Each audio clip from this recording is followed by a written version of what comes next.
Hello बच्चों, कैसे हैं आप सभी। तो आज हम लोग पढ़ने वाले हैं क्लास 9th का इकोनॉमिक्स का चैप्टर 4 जो कि लास्ट चैप्टर है। आप लोग एक बार क्रॉस चेक कर लीजिएगा, कुछ टॉपिक्स शायद डिलीटेड हो क्योंकि प्रीवियसली भी कुछ टॉपिक्स डिलीटेड थे, ठीक है ना। लेकिन मैंने पूरा चैप्टर यहाँ पे दे दिया है और मैं पूरा चैप्टर भी पढ़ा दूंगा, ठीक है ना। शुरू करते हैं। Food security in India. तो फूड सिक्योरिटी इन इंडिया जो चैप्टर का नाम है, पहले हम ये समझ लेते हैं कि फूड सिक्योरिटी होता क्या है। जैसे आप लोग भी सिक्योरिटी का मतलब समझते हैं, डिफरेंट लेवल पे डिफरेंट तरह की सिक्योरिटीज होती हैं और हायर क्लासेस में और भी चीजें हैं। तो आपको किसी से सेफ गार्ड चाहिए, ठीक है ना। और यहाँ पे बात हो रही है फूड सिक्योरिटी की। ऐसे ये काफी लंबा मैंने डेफिनेशन दे दिया, आपको किताब में छोटा सा डेफिनेशन दिया हुआ है, लेकिन सेम यही डेफिनेशन आपको नीचे भी मिलेगा। एक ब्रैकेट होगा पैराग्राफ का, उसके अंदर भी आपको सेम यही डेफिनेशन मिलेगा, ठीक है ना। क्या है? when all people at all times have a physical, social and economic access to sufficient, safe and nutritious food। यानी कि फिजिकली, सोशली और इकोनॉमिकली वो क्या कर सके, न्यूट्रिशियस फूड ले सके, ठीक है ना। That meets their dietary needs and food preferences for an active and healthy life. तो उनके एक्टिव और हेल्दी लाइफ को चलाने के लिए उन्हें प्रॉपर फूडिंग मिल सके जो कि न्यूट्रिशियस हो। कैसे? बाय फिजिकली, सोशली और इकोनॉमिकली। ऐसा ना हो कि पैसे कम होने के वजह से उसे फूड ना मिले या सोसाइटी किसी तरीके से उन्हें एक्सक्लूड करे फूड लेने से। तो डिफरेंट एस्पेक्ट से देखा जाए तो फूड मिलना चाहिए हर, क्योंकि देखिए जीने के लिए सबसे ज्यादा इंपॉर्टेंट जो है वो हमारे लिए क्या है? ऑक्सीजन और खाना, ठीक है। अगर ये नहीं मिलेगा तो कोई भी पर्सन जी नहीं सकता है, ठीक है। अब इसके डिफरेंट डायमेंशन है। डायमेंशन आप पढ़ेंगे तो आप समझ जाएंगे, जो डेफिनेशन लिखा है उसी को बस ब्रॉडली समझाने के लिए बस इसका यूज किया गया। क्या है? अवेबिलिटी होनी चाहिए, एक्सेसिबिलिटी और अफोर्डेबिलिटी। अवेबिलिटी का मतलब क्या है? फूड अवेलेबल होना चाहिए, ठीक है। अगर फूड अवेलेबल नहीं है, जैसे गवर्नमेंट के पास ग्रेनरीज होती है, तो आप फूड अवेल रखें। ऐसा ना हो कि हमारे ही कंट्री के जो लोग हैं, अगर वो कोई फूड खाना चाह रहे हैं, उनके पास वो फूड अवेल ही ना हो, ठीक है। इसलिए गवर्नमेंट ने ग्रेनरीज बना रखी है, FCI, food corporation of India वगैरह, ठीक है। Accessibility, reach of every person. ऐसा ना हो कि जो एक्सेस समझते हो ना, एक्सेस मिले सारे पर्सन को कि वो फूड अवेल कर सके, एक्सेस कर सके, उसे खरीद सके, ठीक है ना। किसी के रीच से वो दूर नहीं होना चाहिए, ठीक है। अफोर्डेबिलिटी, एनफ मनी इंसान के पास होना चाहिए कि उस चीज को वो बाय कर सके। अब चीजों या जो आपके फूड ग्रेन्स है वो इतना महंगा हो जाए कि कोई पर्सन उसे खरीद नहीं पा रहा है, अफोर्ड ही नहीं कर पा रहा है, तो ये एक प्रॉब्लमेटिक चीज है, ठीक है ना। तो इसीलिए फूड के प्राइसेस पे कंट्रोल भी रखती है गवर्नमेंट, ठीक है। कैसे रखती है आगे समझेंगे। देखिए सेम ही चीज है, ये बुक्स में आपके दिया हुआ है लाइन, इसी चीज को एक्सप्लेन जो किया हुआ है उसी की लाइन दी हुई है। Enough food is available for all the person, सारे पर्सन के लिए फूड की अवेबिलिटी होनी चाहिए। Second, all person have a capacity to buy food of acceptable quality, यानी प्रॉपर क्वालिटी में उसे वो एक्सेस कर सके, चीजों को ले सके, ठीक है। There is no barrier on access to food, कोई बैरियर नहीं होना चाहिए। बैरियर का मतलब रोक, कोई रोक नहीं होनी चाहिए कि वो फूड को जो ले रहे हैं उन्हें नहीं दिया जाएगा या मना कर दिया जाए, या किसी भी कोई रिलीजन बेस्ड, कोई कास्ट बेस्ड के इशू के वजह से आप ये फूड अवेल नहीं कर सकते, ऐसा नहीं होना चाहिए, ठीक है। अब हम समझेंगे फूड सिक्योरिटी की जरूरत क्यों है, वाई फूड सिक्योरिटी। तो पहले देखिए, जो पुअरेस्ट सेक्शन है, जाहिर सी बात है रिच है वो पैसे देके ले सकता है, लेकिन बहुत जगह, क्योंकि अभी हमने एक पढ़ा अफोर्डेबिलिटी, तो बहुत सारी जो पुअर सेक्शन है वो क्या कर सकते हैं, पुअर पीपल है वो अफोर्ड नहीं कर पाएंगे। लेकिन एक और केस को भी अगर इस एंगल से मैं देखूं कि रिच पर्सन है, ये मान लीजिए ये रिच पर्सन है, लेकिन उस एरिया में, जैसे मान लीजिए हम लोग पटना में रह रहे हैं, मैं भी पटना में हूं, अभी यहाँ बाढ़ आ जाए, ठीक है, फ्लड, भगवान करे ना आए, लेकिन एग्जाम्पल समझाने के लिए बस बता रहा हूं कि मान लीजिए यहाँ बाढ़ आ जाए, तो बाढ़ आ जाएगा तो जो रिच पर्सन है वो भी कुछ खरीद पाएगा क्या? तो बोलोगे नहीं सर, वो तो घर से बाहर नहीं निकल सकता, तो खाएगा क्या? तो रिच पर्सन के लिए भी तो प्रॉब्लम हो गई ना। फिर हेलीकॉप्टर्स वगैरह से फूड ग्रेन्स पहुंचाए जाते हैं। तो जरूरी नहीं है कि सिर्फ पुअर सेक्शन के लिए ही फूड सिक्योरिटी की नीड है, रिचर पर्सन के लिए भी हो सकता है। कब? जब नेचुरल कैलामिटीज वगैरह आ जाए, फ्लड, सुनामी, ड्रॉट, ठीक है, अर्थक्वेक, ठीक है। अब वैसे केस में होता क्या है, सप्लाई तो घट जाती है क्योंकि आप एक्सेस नहीं कर पा रहे हैं शॉप्स में, या फिर जो आपके एरियाज में फूड ग्रेन्स उगने वाले थे वो सब तो बर्बाद हो गया कैलेमिटी की वजह से, तो उसके प्राइसेस बढ़ जाते हैं। अब प्राइसेस बढ़ गए तो बहुत सारे लोग अफोर्ड नहीं कर पाएंगे, फिर धीरे धीरे क्या होता है, स्टारवेशन होता है। स्टारवेशन का मतलब क्या है कि बॉडी को बहुत दिनों तक जब फूड नहीं मिलता है ना, तो उस परिस्थिति को हम बोलते हैं स्टारवेशन, ठीक है ना। अब उस स्टारवेशन के वजह से जब बहुत लंबे पॉपुलेशन में ये चीजें चल रही होती है, उसको हम फेमाइन नाम दे देते हैं, जिसको बोलते हैं भूखमरी, और उसके वजह से डेथ्स होने लगते हैं, ठीक है। जैसे एक बंगाल का फेमाइन हुआ था 1943 में, मिलियन ऑफ पीपल्स मरे थे, मिलियन, ठीक है। वन ऑफ द बड़ा बिग फेमाइन बोलते हैं इंडिया में बंगाल फेमाइन को, ठीक है ना। चलिए आगे समझते हैं। Who are the food insecure, कौन ऐसे लोग हैं जो फूड इनसिक्योरिटी से पीड़ित हैं। तो लार्ज सेक्शन ऑफ सोसाइटी, जैसे मान लीजिए जिनके पास लैंड एरिया नहीं है, जो बेगर्स हैं, ट्रेडिशनल आर्टिशंस हैं गांव, और ये रूरल एरिया की बात हो रही है, ठीक है ना। अर्बन एरियाज में कौन कौन है, इल पेड ऑक्यूपेशन। इल पेड का मतलब क्या है कि जैसे मान लीजिए जॉब तो है उनके पास, लेकिन वो जो सैलरी मिल रही है, जो उनको वेजेस मिल रहे हैं, वो इतने कम है ना कि अर्बन एरिया में वो फूड खरीद ही नहीं पा रहे हैं, ठीक है। Casual labour market, casual labour market का मतलब है ना कि इनके पास जॉब आज है, कल नहीं भी हो सकता है सर, जिसको आप लोग हिंदी में बोलते हैं दिहाड़ी। तो आज काम मिला है, कल ना भी मिले उन्हें, ठीक है। तो वैसे केस में जब उनके पास पैसे नहीं होंगे, जब उन्हें काम नहीं मिलेगा, तो उनके घर पे कैसे फूड आ पाएगा, क्योंकि इनकम तो बहुत कम है, ठीक है। तो ये अर्बन एरियाज में देखा जाता है, ठीक है। अब स्टोरी दी हुई है, स्टोरी ऑफ रामू। क्या है स्टोरी, वो देखते हैं। कैजुअल लेबर है, अभी मैंने कैजुअल का मतलब समझाया, आज जॉब है कल नहीं रहेगा, ठीक है। कौन से सेक्टर में, एग्रीकल्चर सेक्टर में, ठीक है। सोमू जो कि उसका बेटा है, 10 साल का है, look after the cattle of sarpanch, यानी किसी सरपंच के पास कैटल रियरिंग का काम देखता है, और कितना कमाता है, 1000 रुपीज, ठीक है। रामू, यानी यही जो रामू है, इनके 4 सन्स हैं, एक डॉटर है, और ये सब यंग है, ठीक है ना। सिर्फ एक को छोड़कर, मैंने यहाँ 3 थे, बुक में आपके यहाँ 3 सन्स लिखा होगा, मैंने इस सन को भी इंक्लूड कर दिया, इसलिए टोटल 4 सन है, एक डॉटर है, और जो इनके 3 बच्चे हैं, यानी 3 सन्स और एक डॉटर जो है, वो सब यंगर है। एक सोमू ही सबसे बड़ा है जो 10 साल का है, इसलिए वो काम भी कर रहा है, और वाइफ है। वाइफ क्या कर रही है, वाइफ पार्ट टाइम वर्क कर रही है हाउस क्लीनर का। किसका हाउस क्लीनिंग, लाइव स्टॉक, मवेशी पालन, ठीक है ना। Removing cow dung, cow dung के जो चीजें होती हैं उन्हें रिमूव करती हैं, हटाती हैं, साफ सुथरा करती हैं। कितना अर्न कर रही हैं।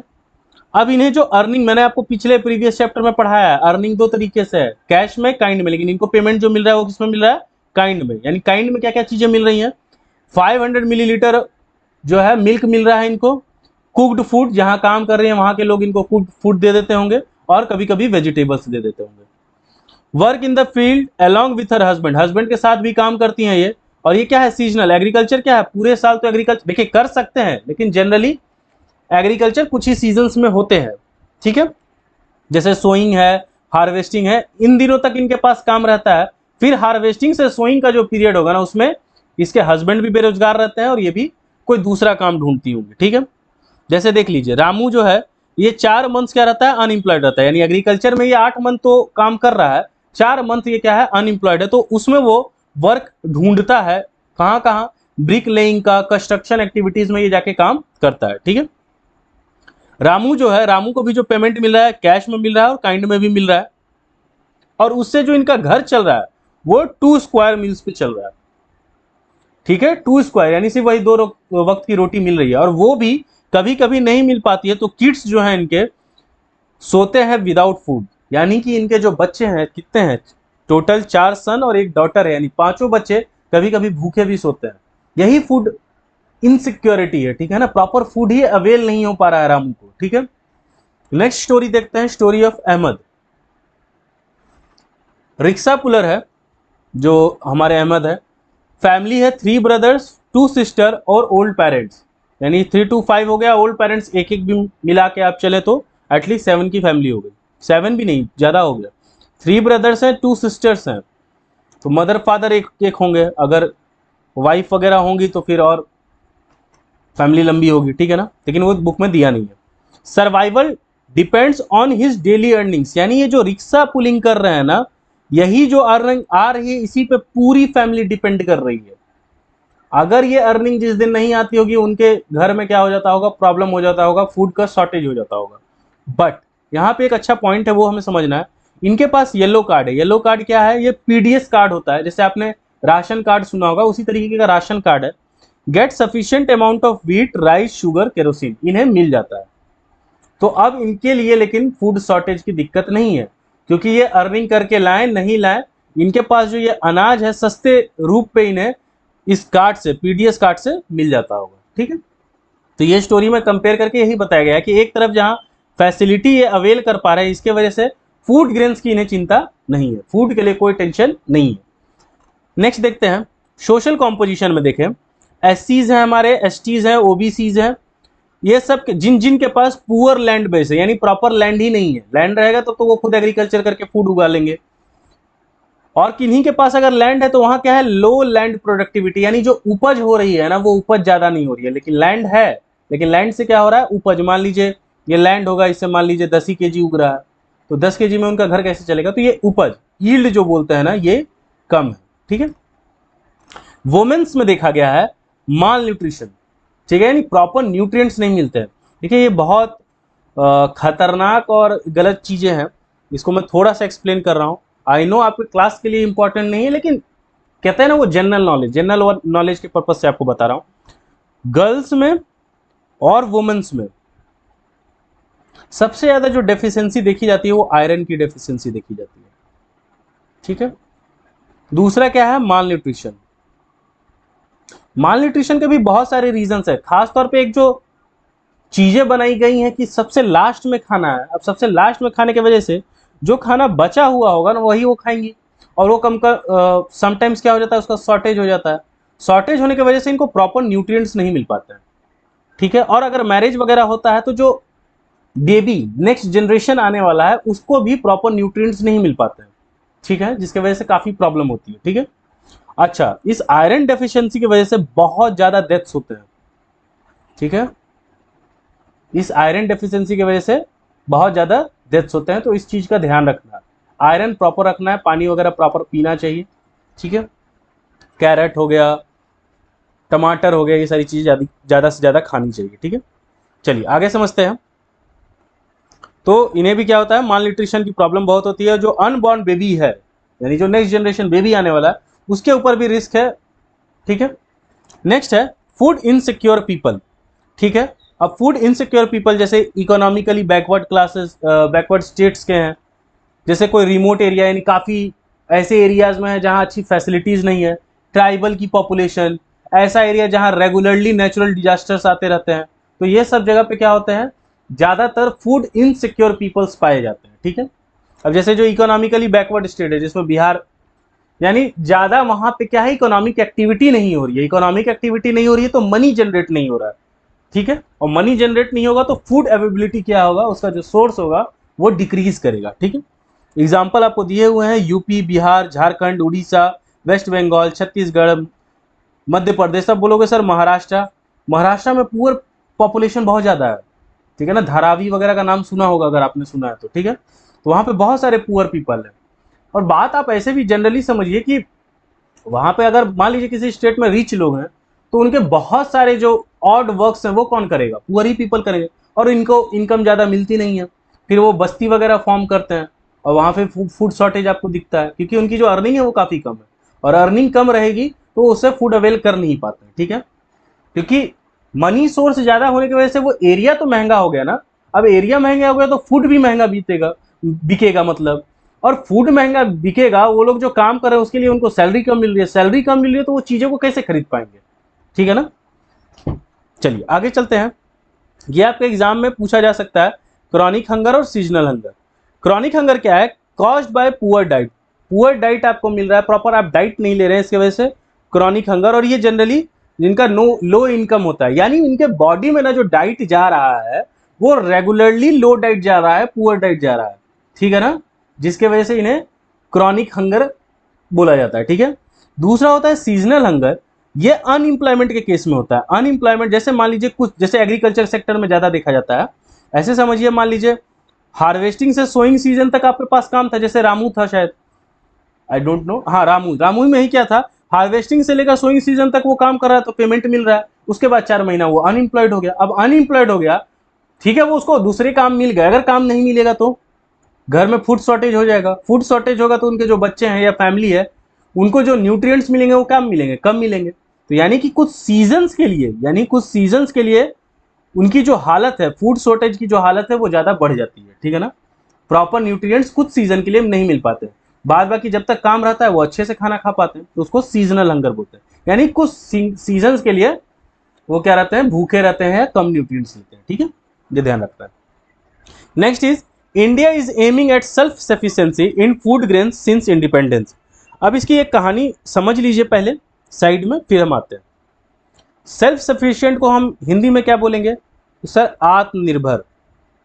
ठीक है, तो इंडिया भी क्या होता था पहले टाइम में देखा जाए, देखिए पहले भी आप ग्रीन रेवोल्यूशन प्रीवियस चैप्टर्स में पढ़ के आ चुके हैं, ठीक है ना, थोड़ा सा ही बता रहा हूं। तो आत्मनिर्भर का मतलब क्या था कि हमारे पास सारी चीजों की अवेलेबिलिटी है, तभी हम क्या करते थे ना, बाहर के कंट्री से फूड ग्रेन्स अवेल करते थे। यानी जो हम उगा रहे थे अपने ही कंट्री में वो हमको प्रॉपर नहीं हो पा रहा था, कमी हो जा रही थी।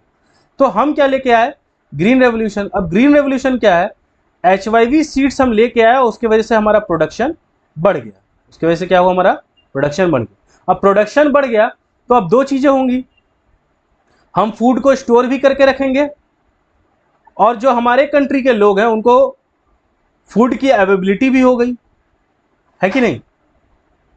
तो इसीलिए ये बात कही जा रही है। ठीक है, देखिए India is aiming at self sufficiency in food grain since independence. तो ग्रीन रेवोल्यूशन आया, प्रोडक्टिविटी ऑफ फूड ग्रेन्स बढ़ गया। ठीक है, खासतौर पर राइस और वीट के लिए। इंदिरा गांधी ने इसी को क्या बोला, वीट रेवोल्यूशन, क्योंकि वीट में, राइस में भी हुआ था लेकिन वीट में कुछ ज्यादा ही आप बोल सकते हैं प्रोडक्टिविटी हमारी बढ़ी थी। उसमें भी जो टॉप अचीविंग स्टेट्स थे वो थे यूपी और एमपी।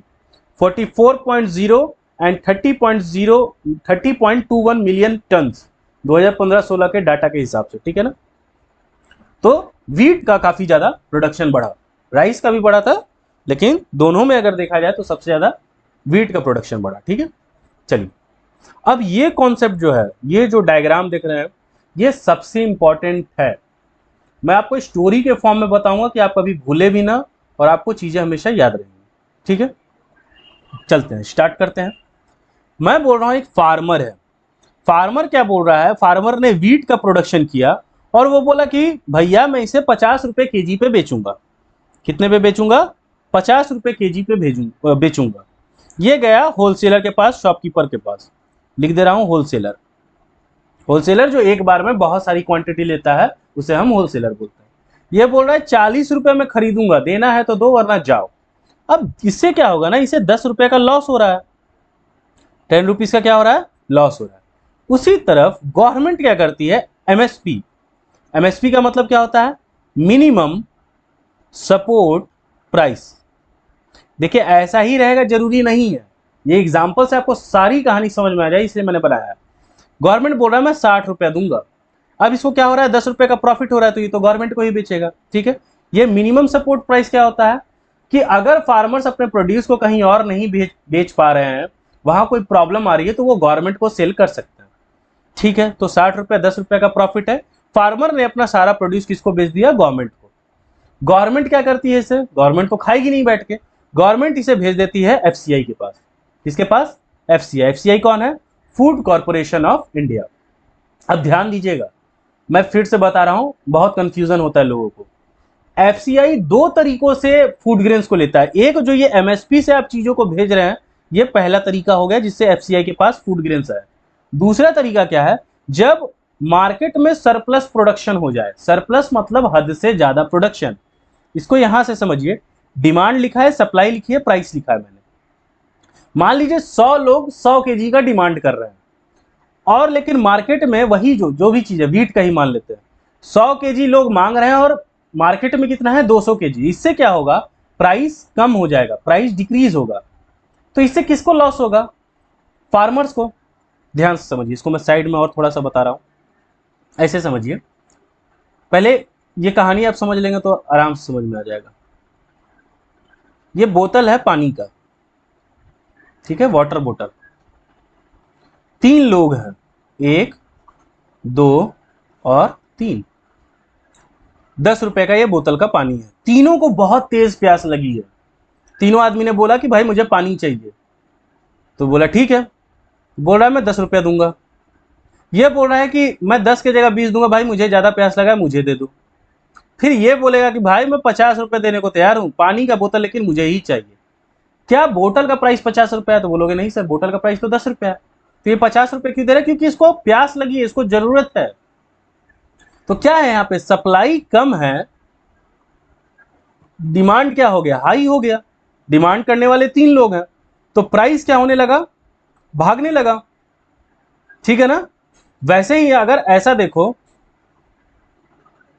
जैसे आलू प्याज में होता है, अब वहां पे सप्लाई ज्यादा होगी, डिमांड करने वाले लोग कम होंगे, यानी लोग जा रहे हैं, हर शॉप पे वो चीज मिल रही है, तो वो क्या करते हैं, बार्गेनिंग करने लगता है। अरे भैया आप 10 रुपया का दे रहे हैं, उस दुकान में तो 8 ही रुपया में मिल रहा है, मैं जा रहा हूँ उस दुकान में ले लूंगा।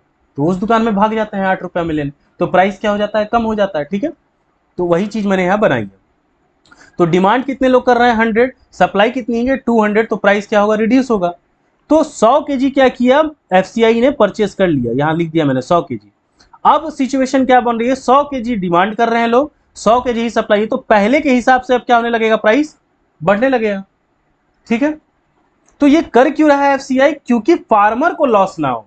क्योंकि यहां पे जो ये प्राइस डिक्रीज कर रहा है, तो किसको प्राइस कम मिलेगा, फार्मर को कम प्राइस पे चीजें मिलेगी। मतलब फार्मर अपना जो चीज सेल कर रहा है ना, वो कम प्राइस पे जो प्रोड्यूसर है वो खरीदेगा, होलसेलर वाले कम पे ही खरीदेंगे, बोलेंगे कि भाई मेरे पास ऑलरेडी 100 केजी वीट है, तुम 50 केजी लेके आए हो, इतना में देना है तो दो, वरना जाओ। ठीक है, तो इसीलिए जो सरप्लस, जब मार्केट में सरप्लस प्रोडक्शन हो जाता है, तब भी एफसीआई डायरेक्ट परचेस कर लेता है। ठीक है, ये 2 तरीकों से एफसीआई के पास तो क्या आ गया, फूड ग्रेन्स आ गए। अब ये क्या करता है, इसके पास गोडाउन्स वगैरह है, उसको स्टोर करता है। क्यों स्टोर करता है, नेचुरल कैलेमिटी के लिए। पहले हमने देखा बंगाल फेमाइन, ये सारी चीजें पहले बहुत आती थी, जिसके वजह से क्या होता था, बहुत लोग भुखमरी में मर जाते थे। इसलिए हमने ये सब स्टोर हाउस तरीके से बना लिया एफसीआई को, कि हम यहाँ फूड ग्रेन्स रखेंगे, कभी भी किसी स्टेट में कोई आपदा, नेचुरल कैलेमिटी आएगी, तो हम फूड निकाल के वहां फ्रीली बांट देंगे। ठीक है, चलिए अब इसने क्या किया, पीडीएस सिस्टम बनाया। पीडीएस सिस्टम क्या है, पब्लिक डिस्ट्रीब्यूशन सिस्टम, यानी ये जो अनाज है इसे हम बांटेंगे। किसे बांटेंगे, अब अच्छा, ये राशन शॉप जो लिखा हुआ है ना, ये राशन शॉप आपके घर वाला राशन शॉप नहीं है, ये वो राशन शॉप है ना जहां से वीकर सेक्शन, यानी एससी, एसटी, वुमेन्स, विडो, इन सभी को अनाज मिलता है। और किसको मिलेगा, जिनके पास वही राशन कार्ड होगा, येलो, रेड, डिफरेंट टाइप के कलर्स होते हैं। ठीक है, तो ये राशन शॉप क्या है, जहां पे वीकर सेक्शन ऑफ सोसाइटी है, उनको इशू प्राइस पे चीजें मिलेंगी, यानी 2 रुपए केजी चावल, 2 रुपए केजी बीट, 1 रुपए केजी शुगर मिल रहा है। ठीक है, तो एफसीआई से कहां भेज देता है, राशन शॉप में। राशन शॉप से वो सारा सामान किसे मिलता है, वीकर सेक्शन ऑफ सोसाइटी को। ठीक है, याद रहेगा। फिर से एक बार बता दे रहा हूं, फार्मर इसे होलसेलर पे बेचने गया, 40 रुपए में वो दे रहा था, ये 50 में बेचना चाहता है, 10 रुपए का लॉस है। गवर्नमेंट ने एमएसपी अनाउंस किया, मिनिमम सपोर्ट प्राइस, कि हम खरीद लेंगे। फार्मर ने उसे बेच दिया, गवर्नमेंट ने उस चीज को भेज दिया एफसीआई के पास। एफसीआई का यहाँ पे सारे जो फूड ग्रेन्स थे जो फार्मर्स ने दिए थे वो स्टोर कर लिया। दूसरा तरीका क्या है कि अगर मार्केट में ज्यादा सप्लाई आ गया है, फार्मर को उससे लॉस होगा, तो यहाँ से भी वो डायरेक्ट परचेज कर लेते हैं। अब जो ग्रेन्स इनके पास रखे हुए हैं वो राशन शॉप में भेज देते हैं। राशन शॉप क्या है, जहां से वीकर सेक्शन ऑफ सोसाइटी है, उसको 2 रुपए 1 रुपए केजी पे सामान मिलता है, मार्केट रेट से कम पे चीजें मिलती हैं। ठीक है ना, मार्केट में इसका रेट हो सकता है 40 रुपए हो, लेकिन वही चीज जो गरीब लोग हैं या किसी कम्युनिटी से हैं, जो कम्युनिटी के पास प्रॉपर इनकम नहीं है, तो उसे ये चीजें, या फिर जिसे आप नॉर्मली अभी पढ़ के आए, बिलो पॉवर्टी लाइन लोग हैं, बीपीएल कार्ड भी बनता है, तो बिलो पॉवर्टी लाइन के लोग जो हैं, उन्हें हम सस्ते दाम पे चीजों को बेच देते हैं, सेल कर देते हैं। ठीक है, याद रहेगा। चलिए, तो ये एक तरीका गवर्नमेंट ने बनाया पीडीएस सिस्टम का, जिससे हम जो भी फूड इनसिक्योरिटी से लोग गुजर रहे हैं, या जो हमारे वीकर सेक्शंस ऑफ सोसाइटी हैं, उसके लिए हम कुछ कर सके। फूड के अनअवेबिलिटी के कारण किसी की डेथ ना हो, ऐसा ना हो हमारे कंट्री में कि कोई स्टारवेशन और फेमाइन के वजह से बस मारा जाए, इसीलिए गवर्नमेंट ने सिस्टम बनाया। ठीक है, चलिए आगे बढ़ते हैं। नेक्स्ट और क्या क्या प्रोग्राम बने, एक प्रोग्राम बना है, देखिए इसका सिर्फ नाम आपकी किताब में लिखा है, इसलिए मैंने यहाँ पे दे दिया है, इंटीग्रेटेड चाइल्ड डेवलपमेंट सर्विसेज, 1975 में बनाया गया। इसमें क्या होगा, food, pre school, primary health care, जब तक बच्चा 6 ईयर्स ऑफ एज का ना हो जाए तब तक ये चीजें प्रोवाइड की जाएंगी। इसी में आपका आता है आंगनवाड़ी स्कीम, आंगनवाड़ी में छोटे बच्चे जाते हैं, उनको खाना भी मिलता है, पढ़ाई भी मिलती है। ठीक है, under the ministry of women and child development. अब ये आपको समझने की जरूरत नहीं है सेंट्रली स्पॉन्सर्ड स्कीम क्या होता है। देखिए, एक सेंट्रल होता है एक सेंट्रली स्पॉन्सर्ड स्कीम होता है। एक में क्या होता है कि सेंटर ही सारा पैसा देती है। सेंट्रली स्पॉन्सर्ड में क्या होता है, सेंटर और स्टेट आधा आधा पैसा निकाल मतलब देते हैं जो भी स्कीम या प्रोग्राम होती है, ठीक है। किस लिए किया गया, development of child and empowerment of mother, ठीक है ना। जो छोटे बच्चे होते हैं उनको प्रॉपर न्यूट्रिएंट्स नहीं मिल पाता है, मदर को भी नहीं मिल पाता है, तो उनको एम्पावर करने के लिए ये सिस्टम बनाया गया। नेक्स्ट है फूड फॉर वर्क प्रोग्राम। अब देखिए क्या लिखा है, सप्लीमेंट्री वेज एम्प्लॉयमेंट। सप्लीमेंट्री आप भी देते हैं, देना नहीं चाहिए, सप्लीमेंट्री एग्जाम या सप्लीमेंट्री पेपर यानी एक्स्ट्रा, ठीक है ना। तो एक्स्ट्रा वेज एम्प्लॉयमेंट यानी आप कोई काम कर रहे हैं, कोई बात नहीं, गवर्नमेंट भी आपको काम प्रोवाइड करेगा और गवर्नमेंट का जो आप काम करेंगे उसके बदले में आपको क्या दिया जाएगा, एक अच्छा फूड दिया जाएगा।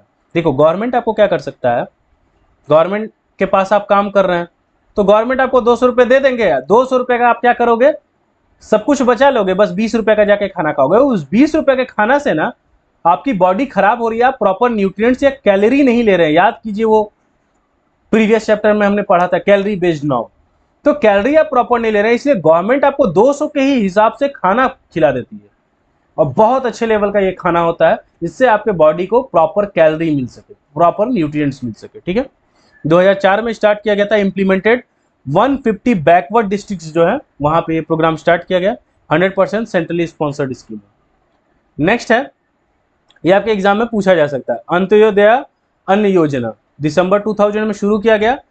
जो बीपीएल में भी पुअरेस्ट हैं, देखिए बिलो पॉवर्टी लाइन ऑलरेडी वो पुअर है, बट उससे भी जो पुअरेस्ट हैं उनको टारगेट किया गया, लगभग 1 करोड़ थे, बाद में ये बढ़ गया।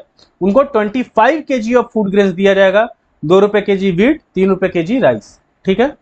और इसी नाम क्या देते हैं, टारगेटेड पीडीएस है। पब्लिक डिस्ट्रीब्यूशन सिस्टम है तो ऑलरेडी आपको अनाज मिल ही रहा है, ये टारगेटेड है यानी पुअरेस्ट जो है, बीपीएल में भी जो पुअरेस्ट है ना उनको ये प्रोवाइड किया जाएगा, ठीक है। चलिए आगे बढ़ते हैं। नेक्स्ट है प्रॉब्लम इन पीडीएस, यानी पब्लिक डिस्ट्रीब्यूशन सिस्टम में क्या क्या प्रॉब्लम्स है। देखिए एफसीआई के गोडाउन्स जो हैं वो ओवरफ्लोइंग हो रहे हैं विथ ग्रेन्स, सम रोटिंग अवे। यानी कि आपने देखा होगा, जैसे मान लीजिए जिस एरिया में मैं रह रहा था, नाम क्यों लेना, लेकिन मैंने भी देखा है एफसीआई में बहुत सारे फूड ग्रेन्स जब वो रेन वगैरह होता है ना तो उसमें वो खराब हो जाता है क्योंकि रखने की जगह नहीं है, ठीक है। बहुत सारे रॉटन अवे का मतलब है कि बहुत सारे वो जो कीड़े मकोड़े हैं वो लग जाते हैं, चूहा वगैरह खा जाता है। तो ओवरफ्लोइंग मत कीजिए, इतना नहीं कि आप इतना ज्यादा स्टोर कर ले रहे हैं कि वो जो चीजें हैं उसका वेस्टेज हो जा रहा है, ये अच्छी बात नहीं है। एमएसपी बढ़ा दे, यानी गवर्नमेंट क्या देती है, एमएसपी इंट्रोड्यूस करती है। मान लीजिए एग्जाम्पल से बता रहा हूं, वीट है, वीट का दाम 40 रुपए, गवर्नमेंट बोल रही है इस साल हम 60 रुपए देंगे, तो सब लोग क्या करने लगेंगे, वीट की खेती करेंगे, भाई इसमें फायदा ज्यादा है, 20 रुपए ज्यादा मिल रहा है, तो चलो सब लोग वीट उगाएंगे। अब सब लोग वीट उगाएंगे तो अदर ग्रेन्स को कौन उगाएगा, ठीक है। तो पहली प्रॉब्लम तो ये हो जाती है, यहां लिख दिया देखो, shifting coarse grains to rice and wheat, सब राइस एंड वीट उगाने लगेंगे। अच्छा राइस में क्या लगता है, मोर वाटर लगता है, उससे इन्वायरमेंट भी हार्म होगा, ठीक है, डिग्रेडेशन जो बोलते हैं वो डिग्रेडेशन होगा। अच्छा एमएसपी इंट्रोड्यूस ज्यादा करने की वजह से क्या होता है, हाई कैरिंग कॉस्ट। अब ज्यादा लोग मतलब प्रोडक्शन करेंगे तो एफसीआई को ज्यादा बेचेंगे, उनके पास फिर क्या हो जाएगा, उनको कैरी करने का कॉस्ट बढ़ जाएगा, उन चीजों को संभाल के रखने का कॉस्ट बढ़ जाएगा, ठीक है ना। बफर स्टॉक इंक्रीज हो जाएगा जो कि क्या है, अनडिजायरेबल है, वेस्टफुल है। ज्यादा गोडाउन्स में भर भर के रखने से, इनफैक्ट मैं बता रहा हूं बहुत जगह जाएंगे ना आप तो उसे गोडाउन में भी नहीं रखा जाता, बाहर ही रख दिया जाता है, बारिश वगैरह होती है वो चीजें खराब हो जाती है क्योंकि स्पेस ही नहीं है। तो ज्यादा खरीद लेने से कोई फायदा भी नहीं है गवर्नमेंट का, ठीक है। MSP freeze for some years, इसलिए क्या किया जाता है, एमएसपी को फ्रीज, यानी ये जो 40 है 40 ही चलेगा 2-4 साल तक, क्योंकि हमारे पास बहुत अनाज हो गया है। वो अनाज बांट भी रहे हैं फिर भी ओवरफ्लो होता है, ऐसा नहीं है कि वो अनाज बांट रहे हैं तो घटते जा रहा है, बहुत घट जा रहा है, नहीं, बहुत ज्यादा ओवरफ्लो रहता है, ठीक है। नेक्स्ट क्या है, और क्या प्रॉब्लम है, पीडीएस जो डीलर्स होते हैं वो selling poor quality grains at ration shop, तो वो क्या करते हैं, पुअर क्वालिटी राशन शॉप्स में दे देते हैं। देखिए इसमें बहुत सारी चीजें नहीं लिखी हुई हैं, लेकिन मैं कुछ एक्स्ट्रा चीजें भी आपको बता देता हूं। देखिए अब किसी एक को बदनाम करना जरूरी तो नहीं है, लेकिन बस आप लोग होशियार लोग हैं, 9th क्लास में आ गए हैं तो समझ सकते हैं। देखिए क्या होता है ना, जैसे मान लीजिए ये ट्रक है, ये 3 ट्रक को जाना है कहाँ, राशन शॉप में, ठीक है। तो ये 3 ट्रक पहुंचता ही नहीं है, रियलिटी ये मैं बता रहा हूं और सब जगह का रियलिटी है। ठीक है, ये 2 ही ट्रक पहुंचेगा।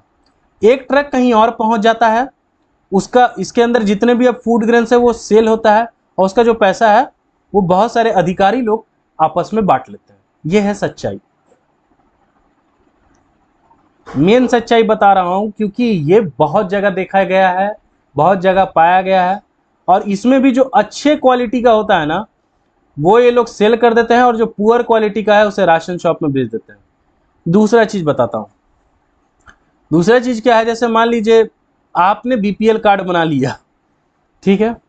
अब बहुत सारे लोगों ने बीपीएल कार्ड बना लिया, यानी उनकी इनकम लो नहीं है, इनकम उनकी लो नहीं है, उनकी इनकम अच्छी है, फिर भी बीपीएल कार्ड बना लेते हैं। वो जो फूड ग्रेन है वो ले लेते हैं और फिर उस फूड ग्रेन को अपने ही गांव के पुअर लोग को बेच देते हैं। ठीक है, और सुनिए, पीडीएस जो जहां पे ये राशन शॉप होते हैं उनको जो चला रहे होते हैं ना वो घपलाबाजी अलग से करते हैं। यानी इस राशन शॉप में मान लीजिए ये 2 ही ट्रक आया, इन्हें क्या पता, इनके पास 2 ट्रक आया। अब इन 2 ट्रक्स में से वो क्या करेंगे, मान लीजिए 2 ट्रक मिला के 2000 केजी था, उसमें से ये क्या करेंगे 600 केजी अपने पास है, मान लीजिए 400 केजी अपने पास रख ले रहे हैं। इस 400 केजी को ये ओपन मार्केट में जाके बेच देंगे, वहां से पैसा डायरेक्ट इनके जेब में, और बच क्या गया यहाँ पे 1600 केजी को ही सिर्फ बांटेंगे, क्योंकि अकाउंट्स भी तो मेंटेन करने हैं ना। तो ये भी चोरी हो रही है, यानी हर लेवल पे करप्शन है, हर लेवल पे चोरी है। बस आपको हमको पता नहीं लग पाता है, मुझे तो पता है, आप लोग को भी पता चल गया, लेकिन ऐसे इसमें भी अभी बहुत सारी चीजें हैं। ठीक है ना, तो उतना रहने दिया जाए, इतना काफी है आपके लिए। अब ये सारे प्रॉब्लम्स मेरे भाई लिख के मत आ जाना, प्रॉब्लम जो किताब में दिया है वही लिखना है, इस लेवल के करप्शन को नहीं लिखना है। ठीक है, चलिए आगे चलते हैं हम। Role of cooperatives in food security. अब देखिए ये टॉपिक दिया हुआ है, मतलब क्या होता है पहले समझ लेते हैं। Set up shops to sell low price goods to poor people. अब पहले कोऑपरेटिव्स का मीनिंग समझ लेते हैं। कोऑपरेटिव का मीनिंग ही है कॉपरेशन, यानी कॉपरेट करके आप कुछ भी चीजों या कोई भी इंस्टीट्यूशन फॉर्म कर सकते हैं, कोऑपरेटिव सोसाइटी बना सकते हैं। इसी के बेस पे बनता है आपका कोऑपरेटिव बैंक्स।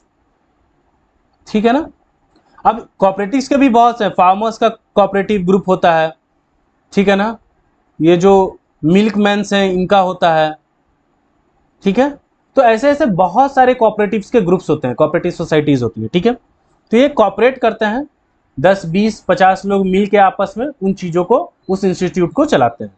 अब यहाँ पे एक एग्जाम्पल दिया हुआ है, अमूल, मदर डेयरी दिल्ली का दिया हुआ है। ठीक है ना, अमूल की स्टोरी सुनते हैं, इससे आपका सारा प्रॉब्लम सॉल्व हो जाएगा। अमूल ने क्या किया, ध्यान से समझिए। अमूल के स्टार्टिंग में लोगों ने ग्रुप्स बनाए, इसी को व्हाइट रेवोल्यूशन भी बोलते हैं, याद रखिएगा, व्हाइट रेवोल्यूशन। और व्हाइट रेवोल्यूशन से किसका नाम याद रखना है, देखो, ग्रीन रेवोल्यूशन से किसका नाम याद रखोगे, एमएस स्वामीनाथन। किसका नाम याद रखोगे, एमएस स्वामीनाथन। और व्हाइट रेवोल्यूशन से किसका नाम याद रखोगे, वर्गीस कुरियन। क्या याद नाम रखोगे, वर्गीस कुरियन। इन्होंने क्या बनाया था, एनडीडीबी बनाया, नेशनल डेवलपमेंट डेयरी बोर्ड। ठीक है, जिसके ये चेयरमैन थे। ये काम कैसे करता है, देखो, मान लीजिए जो लोग हैं गांव में, विलेज में, ये क्या करेंगे, मिल्क का प्रोडक्शन करेंगे, मिल्क का प्रोडक्शन करेंगे और इसे सेल कर देंगे। यहीं पे सेंटर्स बने होंगे, क्या बने होंगे, मिल्क के सेंटर्स बने होंगे। अब आप जानते हैं लैक्टोमीटर से दूध की शुद्धता नापी जाती है, तो लैक्टोमीटर से चेक किया कितना प्योर है मिल्क या क्या ग्रेडिंग है, ग्रेडिंग नाप के पेमेंट दे दिया। तो आपने जो मिल्क का प्रोडक्शन किया, आपने यहाँ पे जाके इसे सेल कर दिया। अब ये क्या करेंगे, अर्बन सेंटर में इसे पहुंचा देंगे, यानी सिटीज में पहुंचा देंगे। अब अर्बन सेंटर में जाने के बाद इसका पैकेजिंग होगा, है ना, पैकेजिंग वगैरह होगा, जो आप देखते हैं मिल्क के पैकेट्स वगैरह बनते हैं, वो पैकेट्स बनेगा और अर्बन एरियाज में, सारे एरियाज में इसे सेल किया जाएगा, भेजा जाएगा। ये सिस्टम बनाया गया। ठीक है ना, और ये पूरे नेशन वाइड, ग्रिड पैटर्न बोलते हैं इसको, नेशन वाइड ग्रिड पैटर्न बना दिया, ठीक है। इसीलिए बहुत सक्सेसफुल स्टोरी है अमूल की स्टोरी, ठीक है ना। ऐसे करके इन्होंने सिस्टम बना दिया और देखिए अमूल पूरे कंट्री में है। पहले मिल्क के लिए था, अब उसके बहुत सारे प्रोडक्ट्स ऐसे ही बिक रहे हैं, ठीक है ना। तो यानी कि ऐसे फार्मर्स का भी ग्रुप होता है, तो वो क्या करते हैं, ऐसे ग्रुप्स बना लेते हैं और ग्रुप्स बना के क्या करते हैं, फिर सस्ते दाम पे, चीप रेट्स पे क्या करते हैं, चीप रेट्स पे सामान कंज्यूमर्स को सेल करते हैं, ठीक है, या जो पुअर पीपल्स हैं उनको सेल करते हैं, ठीक है। तो यही स्टोरी थी, अमूल का फेमस स्टोरी है, व्हाइट रेवोल्यूशन भी इसे कहते हैं, ठीक है। अब देखते हैं इंपॉर्टेंट क्वेश्चंस क्या क्या है। Do you believe that green revolution has made India self sufficient in food grains? अगर हुआ है तो कैसे हुआ है वो बताना है। ये क्वेश्चन देखिए ना भी आए, देखिए चारों इंपॉर्टेंट है और चारों में मैं बोलूं ये और ये दोनों हमेशा पूछा जाएगा, ये ध्यान रखिएगा। Difference between seasonal hunger and chronic hunger, short notes, MSP क्या है, इशू प्राइस क्या है, फेयर प्राइस शॉप्स क्या है, बफर स्टॉक क्या है।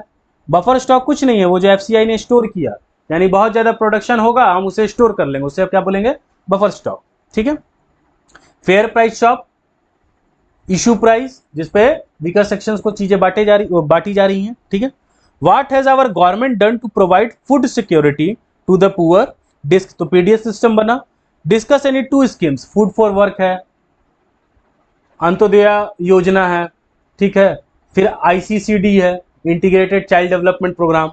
तो ये आपको एक्सप्लेन करना है, ठीक है ना।